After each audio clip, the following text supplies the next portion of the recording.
Bem, pessoal, boa tarde. Nós vamos, nesta aula de Sociologia, falar bem rapidinho, no máximo 15 minutos, eu prometo, sobre as conquistas dos trabalhadores em relação a direitos, garantias que o Estado vai acabar concedendo. No último formulário, nós falamos aí sobre os movimentos sociais. E um dos movimentos sociais mais importantes e que trarão mais impactos e transformações para o homem, sem sombra de dúvida, será os movimentos sociais ligados ao mundo do trabalho. O mundo do trabalho, ele ocupa a nossa vida, né? Então, é muito comum você perguntar para o outro, não perguntar de cara o que ele gosta, se ele curte samba, funk, rock and roll, mas é muito comum você perguntar no que ele trabalha.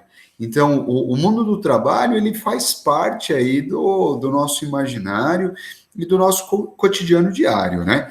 E aí, nós vamos falar um pouquinho sobre as conquistas aí dos trabalhadores, né? E daqui a pouco a gente vai falar aí sobre o trabalho contemporâneo. E aqui, olhem só, pessoal, então eu estou compartilhando aqui com vocês aí a minha tela, ela está carregando.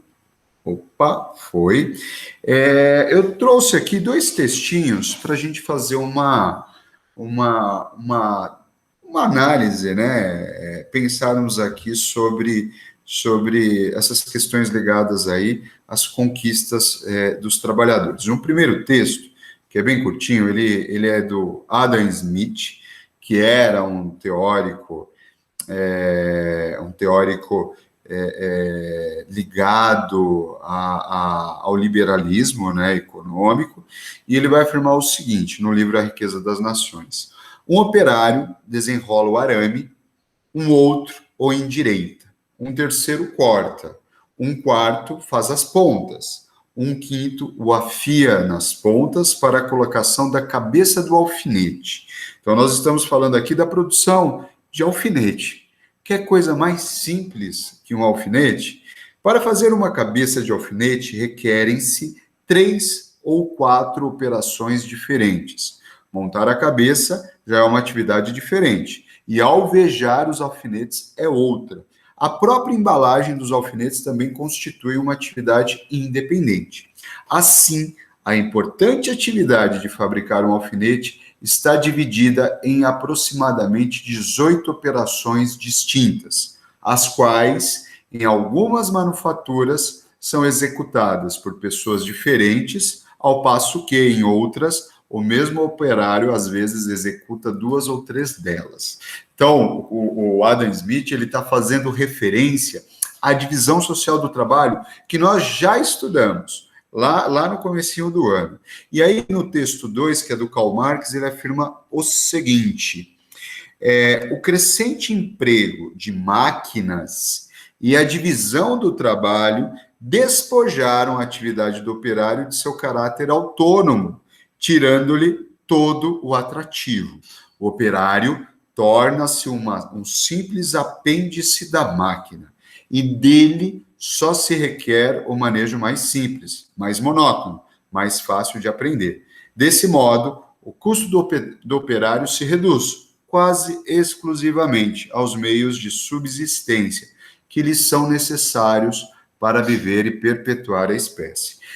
O Karl Marx está afirmando aqui o seguinte, e essa é uma discussão que nós já tivemos. Talvez o professor esteja sendo um pouco repetitivo, porque nós estamos retomando conteúdo que já foi visto para nós avançarmos. Aqui ele está dizendo o seguinte, que pelo simples fato do operário ter apenas uma única riqueza, que é a sua mão de trabalho, certo? Essa mão de trabalho, essa riqueza, ela é vendida em troca de um pequeno salário. E esse salário o mantém vivo, para que possa continuar a trabalhar. E no Brasil, como se deu as conquistas históricas em relação ao mundo do trabalho. Primeiro, as manifestações sindicais, elas, aqui no século XX, e ao início das manifestações sindicais, elas eram vistas como criminosas. Então, greve era proibido. Nós estamos falando de uma sociedade que estava baseada aí na sociedade do café com leite, ou seja, o poder nas mãos dos coronéis, etc. E lá no início do século XX, estamos falando aí dos anos 1900, né? Era proibido manifestações sindicais. E aí, o que vai acontecer? Os trabalhadores urbanos, sobretudo os operários aqui da cidade de São Paulo, eles trabalhavam muitas horas a fio, certo? Com baixíssimos salários. As crianças trabalhavam como adultos. Nós tínhamos o trabalho feminino explorado, ainda mais do que é explorado hoje. Então, nós teremos, em 1917, uma grande greve realizada aqui em São Paulo. São Paulo contava, em 1917, com 400 mil habitantes. Olhem só, hoje são 11, 12 milhões de habitantes. São Paulo era uma cidade grande para a época, uma cidade que vinha crescendo do ponto de vista industrial, a passos de tartaruga, mas crescia. E aí os trabalhadores, eles realizaram essa greve geral, 1917. Cerca de 50 mil trabalhadores pararam, fizeram greve, cruzaram os braços, né, de um total de 400 mil habitantes. Qual que era a pauta desses trabalhadores? Eles reivindicavam, galera, sobretudo, regulamentação do trabalho feminino e do trabalho de crianças menores. Então, as crianças trabalhavam como adultos, né? Então, as crianças trabalhavam.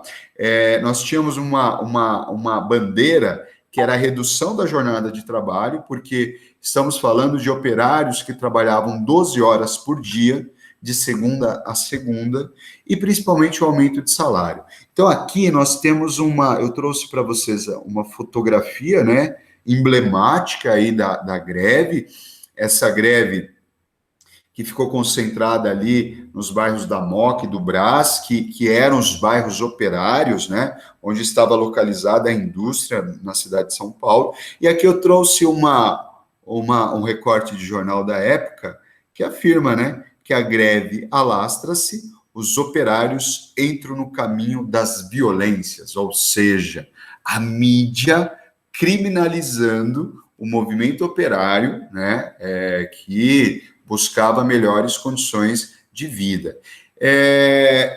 O resultado das greves gerais aí de 1917 será o aumento salarial, a redução da jornada e a limitação do trabalho infantil. E aí logo chega 1930 e nós temos aí a Revolução de 1930 com Getúlio Vargas. E o Getúlio Vargas, para afastar qualquer risco de um movimento operário mais radical, orientado aí pelo marxismo e principalmente pela Revolução Socialista que aconteceu no mesmo ano aí das greves, né, das grandes greves que aconteceram em São Paulo em 1917, Getúlio Vargas em 1930, a partir de 1930, 1934, ele vai conceder alguns direitos aos trabalhadores. Ele vai conceder, ele vai limitar a jornada de trabalho em 8 horas por dia, ele vai conceder descanso remunerado, né? Ele vai conceder alguns benefícios que vai garantir uma vida melhor, mas não satisfatória.